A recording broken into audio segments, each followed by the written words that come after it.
Inhalation Sciences have today published the report for the second quarter 2026, and with me to discuss this report in more detail, I have the company's CEO, Manoush Massarat. Manoush, looking at the report, can you comment on the sales and revenues year to date?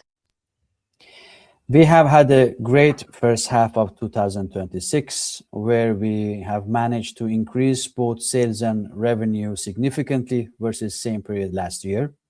The combined revenue of Q1 and Q2 equals to almost 7 million SEK, which is in fact double as much as revenue we did entire 2025.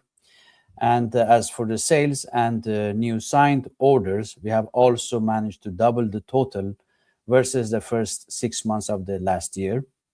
In terms of operating expenses, OpEx, we continue to work with a lean organization and improving our cost control approach to be close to profitability soon. And how are the ongoing discussions with potential customers and your current pipeline going? Our pipeline of around 30 million SEK is intact, and we are working through them by different commercial activities, such as our announced marketing campaign. And as we mentioned in May, we received an Inhalation Research Service order, IRS order, worth over 100,000 euro as a result of our ongoing marketing campaign.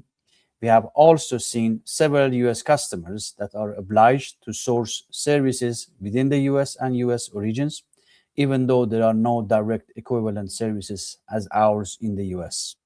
Thus, we are in dialogue with several CROs in the US for direct collaborations and to offer ESOP services within the US market. And any results you see from the collaboration with FDA on Dissolvit? Well, we are using the FDA collaboration and Dissolvit study on every meeting and discussions that we have had around our in vitro capabilities. It has had great impact on the level of the discussions, and as an example, and as we informed earlier this year, we received orders for over 1.5 million SEK from a global generic pharmaceutical company for IRS on Dissolvit as a direct result from our FDA study. We have also submitted and been accepted to present the high-level outcome of this Dissolvit study at 3 major upcoming industry conferences, 1 in the US and 2 in Europe. This will give us tremendous opportunity to promote ESOP's unique technology to the market and inhalation society. And on July 28th, you announced a financial agreement and a loan up to 4 million SEK. Can you elaborate more on that agreement and the rationale behind it? This agreement gives us the time and stability needed to responsibly evaluate the ongoing M&A process with the shareholders' best interest in mind. At the same time, it's important to emphasize that Inhalation Sciences isn't standing still while waiting for a possible outcome.